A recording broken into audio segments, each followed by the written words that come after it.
On today's Locked On Jayhawks, we go over the roller coaster that was the last two games for KU basketball, blowout loss to Iowa State in Ames, and a big-time win over a top-5 Texas team in Austin on today's edition. You are Locked On Jayhawks, your daily podcast on the Kansas Jayhawks, part of the Locked On Podcast Network, your team every day.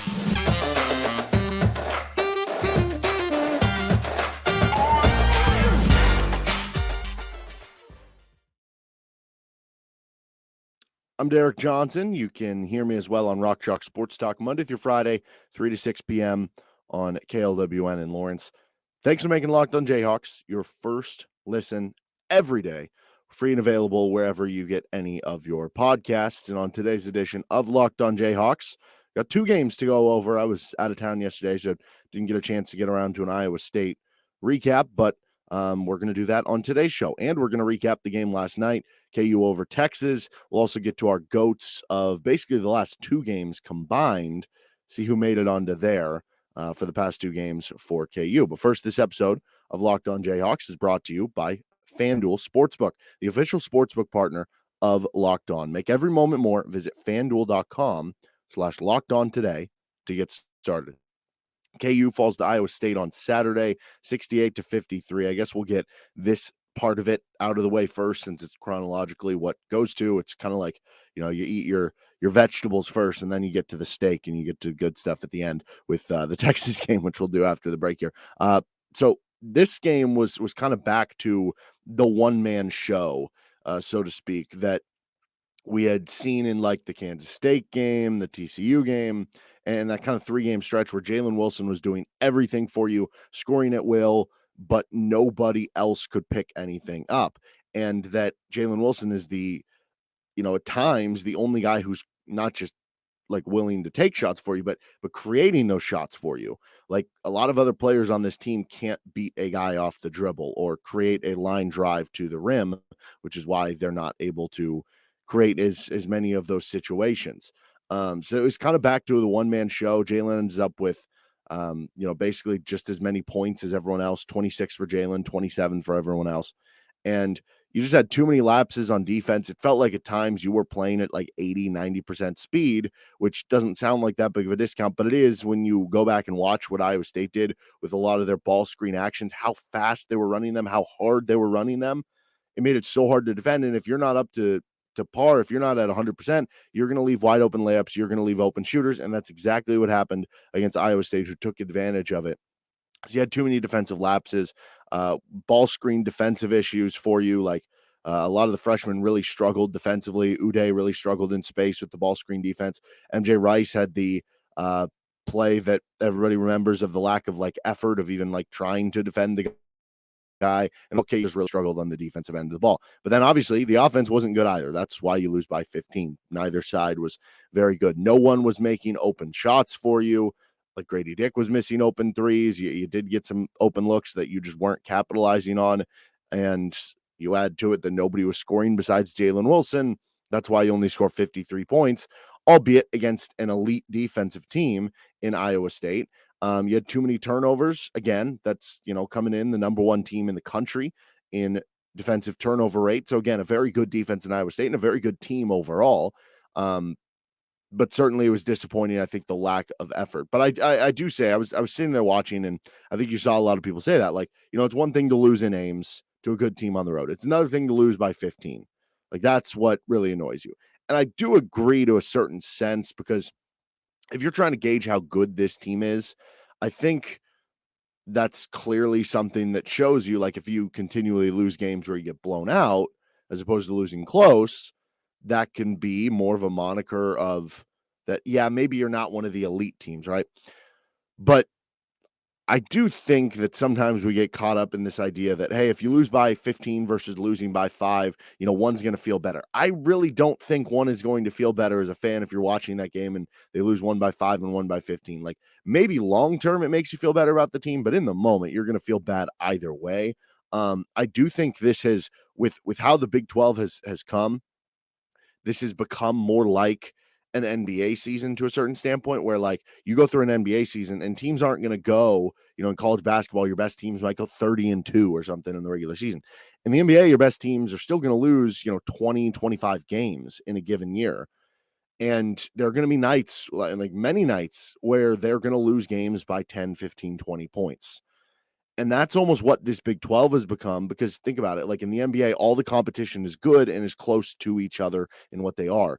In college basketball, typically you don't see that. Typically the top team in a conference to the 8th or 9th best team in a conference is such a wide gap that you don't see what's happening in this Big 12 happen. So I've kind of reshaped my mind and just being like, yeah, sometimes in this league it happens. And you add to it that I think, when you look at the bench, once again, went back to struggling, although they played well in the next game, which we'll get to against Texas, that like this team for KU, I think has a low floor in comparison to a lot of other Bill Self basketball teams. I don't think that's totally dissimilar to recent teams. Like if you compare it to, because you can say this a lot about some of the recent teams, right? The 2020 to 21 team, that team had a lower floor. The 2018-19 team, that team had a lower floor. I think that might be just the way the game is changing in college basketball with all players leaving earlier or transferring earlier, that it's harder to have the continuity. And so your floor is just in general going to be lower as any college basketball team. And that's what you've seen like this year. It's just kind of wide open. So I do think there's something to that. But like if we're comparing this one, for instance, to those two teams, 2018-19 and the 2020 to 21 teams that both lost in the second round and were blown out in doing so, one to Auburn, one to USC, this team has a much higher ceiling than that. And like last year, for instance, your floor wasn't as high of a floor as, say, the 2010 team or the 2011 team. Like you lost by 20 points to Kentucky at home. But last year's ceiling was good enough to win a national title. I don't know that this year's ceiling is, but I don't know that it's not either, because again, there aren't like a ton of just teams that we're going to look at 10 years from now and be like, man, how did, that team not win a title if they don't win a title because they're just this unbelievable team. So, it's just a wider variance for this year's Bill Self team, as it has been for a lot of years over the past handful of years with the given state of college basketball. And then you add in that this conference is just absolutely ridiculous. And that's what happens when you play crappy. And again, it doesn't excuse it. And if you keep playing like that, where you've had multiple instances, like the TCU game, you get blown out, in the Iowa State game where you get blown out, it becomes problematic when you stack those things together.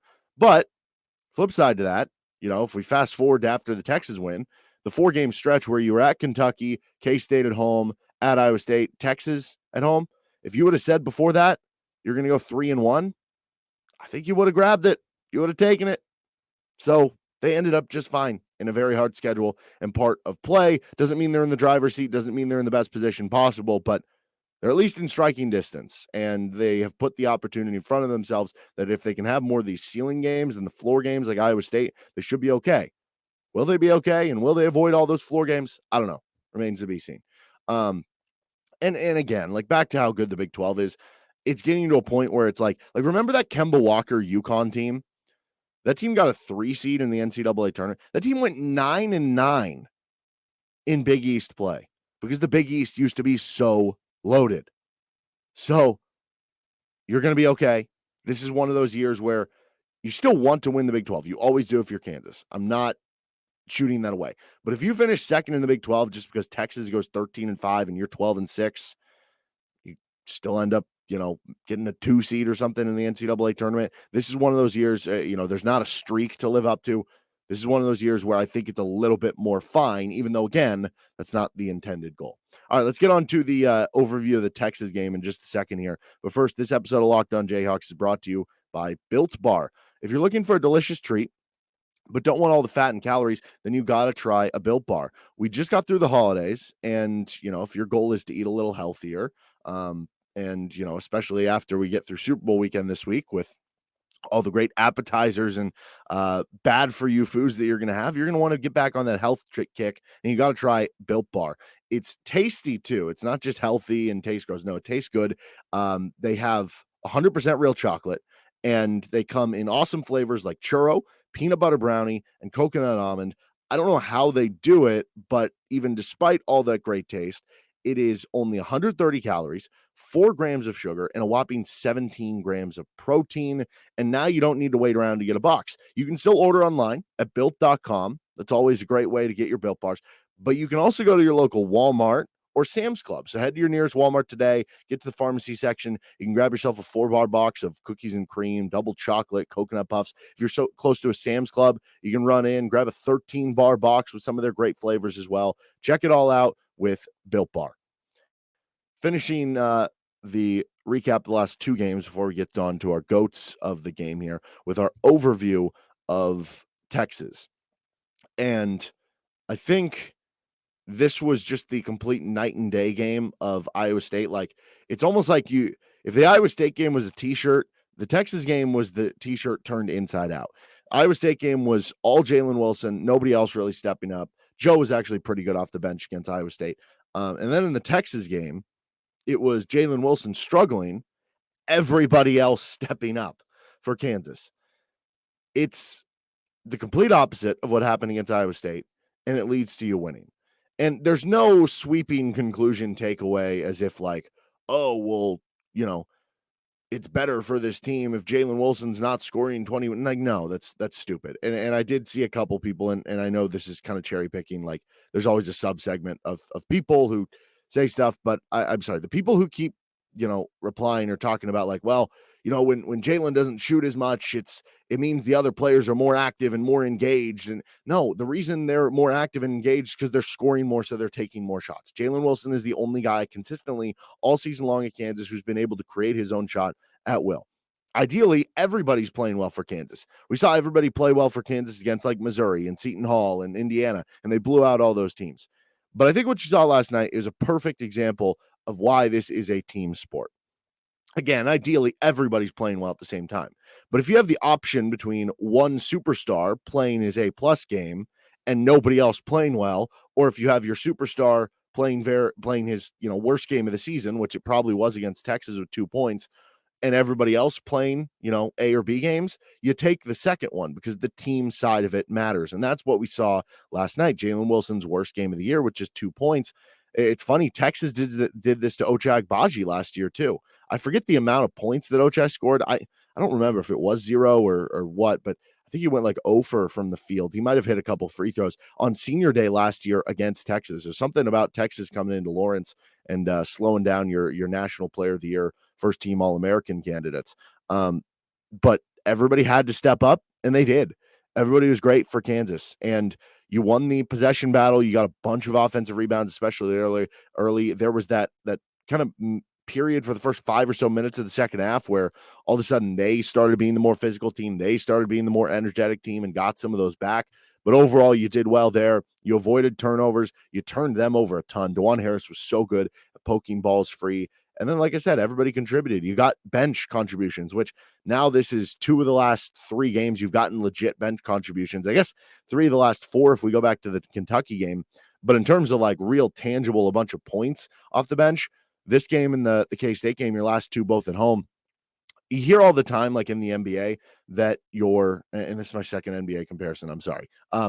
You hear all the time that you get bench players to play better at home.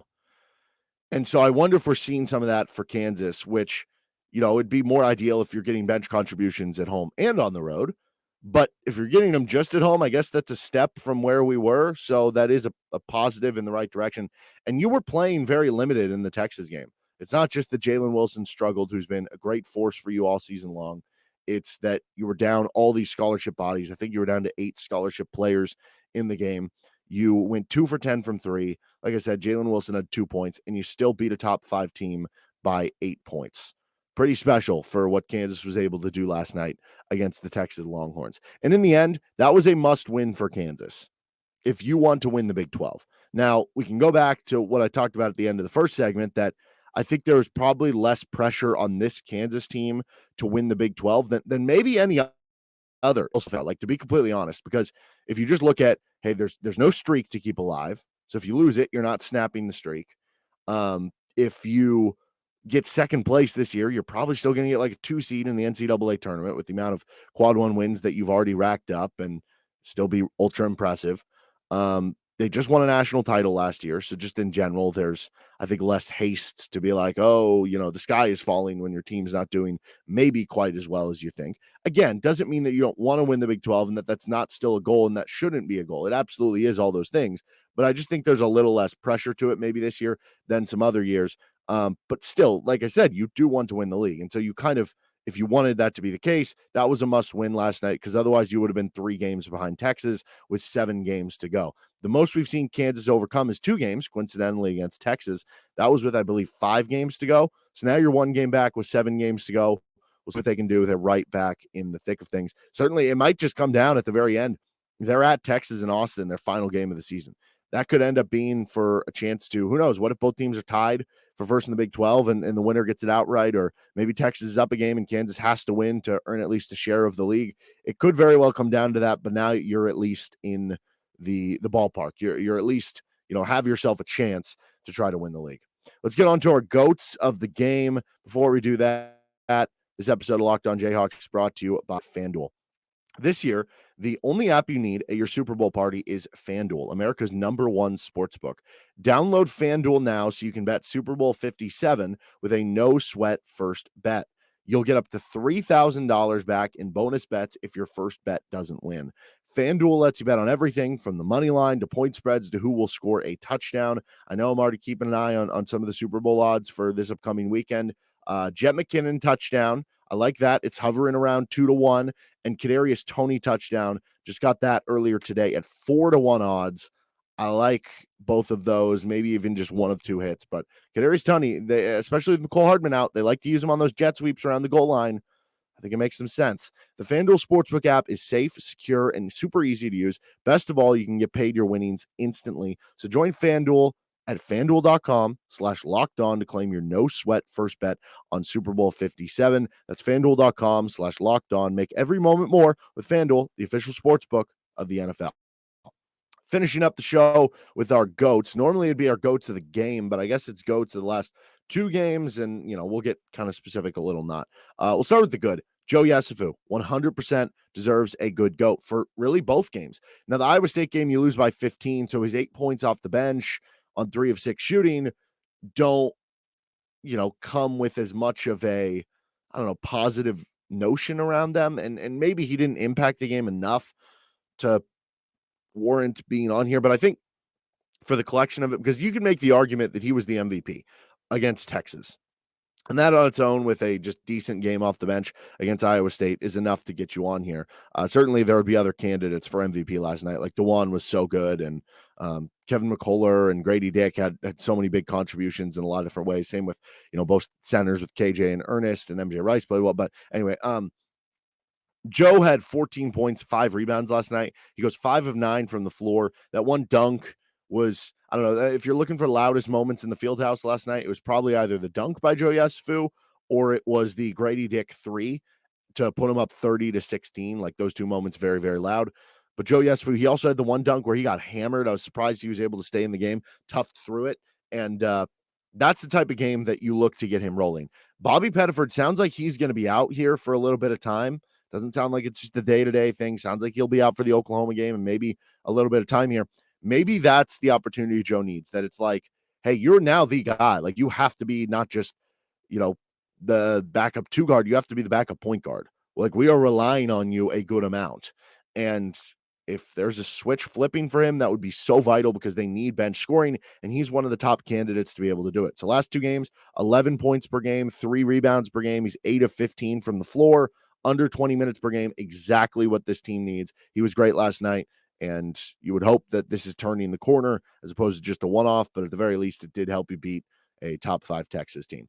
Iowa State's Jalen Wilson gets a good GOAT here. 26 points, 9 rebounds, 2 assists. The rest of the team had 27 points. He was the only guy who was able to create his own shot. Everybody else kind of felt like lethargic out there, and he just kind of pulled you again to trying to be competitive, but unfortunately, not a lot of the other guys kind of stepped up in that game, and the defensive energy wasn't there. But Jalen Wilson against Iowa State, very good. Everyone but Jalen versus Texas gets a good GOAT here. So you go down the list. Jalen obviously struggled, the 2 points, the 1 of 7 from the floor. DeJuan Harris, as I said, you could make the argument he was the MVP. He had 17 points, 6 rebounds, 5 assists. You needed him at times to score. He did just that for you, and he was just the maestro of the game. He was just in control, in command, forced so many steals and turnovers and poked a bunch of balls loose the outskirt and helped lead to a bunch of Texas turnovers. I think they had 10 in the first half. They averaged like 12 a game. So that was really impressive from DeJuan. Grady Dick, 21 points, 4 rebounds, sharpshooter, back to what we kind of expect from him, maybe out of his little 3-game shooting slump. Then you have Kevin McCullough, 16 points, 6 rebounds. Certainly interesting. He keeps getting in foul trouble lately. Like, that's something you need to try to avoid and has been plaguing you a bit here recently, but he was really good again. KJ Adams, 10 points, 8 rebounds. He was really solid, and one of your better rebounding games from KJ. 7 offensive rebounds, a lot of them on kind of those tap outs to keep you alive. Ernest Uday had 6 points, 2 rebounds. He was really effective in 8 minutes of play. You combine it together, the two centers, you get 16 points, 10 rebounds. That'll play for Kansas. MJ Rice, I think, even on here, because I said everyone but Jalen versus Texas.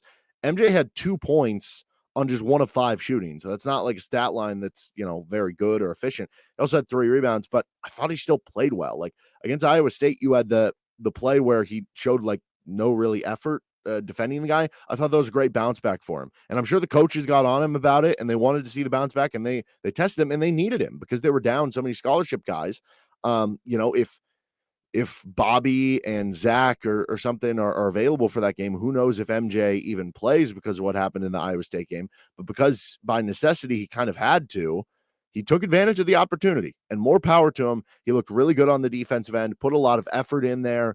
Even though the shot wasn't falling, he was working really hard, and I thought he brought you kind of some good minutes. And then obviously Joe Yesufu, who we talked about earlier. So everybody else kind of really stepped up and had really good contributions for KU. The bad goats, it's the opposite of that for the Iowa State game. Everyone but Jalen and Joe at Iowa State. So DeJuan Harris, KJ Adams, Grady Dick, Kevin McCullough, Bobby Pettiford, Ernest Uday, MJ Rice, Zach Clements, Michael Jankovic. All those players ended up playing for you. So I think that's 9 other players besides Jalen and Joe. Those 9 players had 19 points on 7 of 22 from the floor. And Kevin McCullough had 11 rebounds in that game. So that's a good number there. He did that very well. But none of those other players had more than 4 in any stat except points, which the high was 7.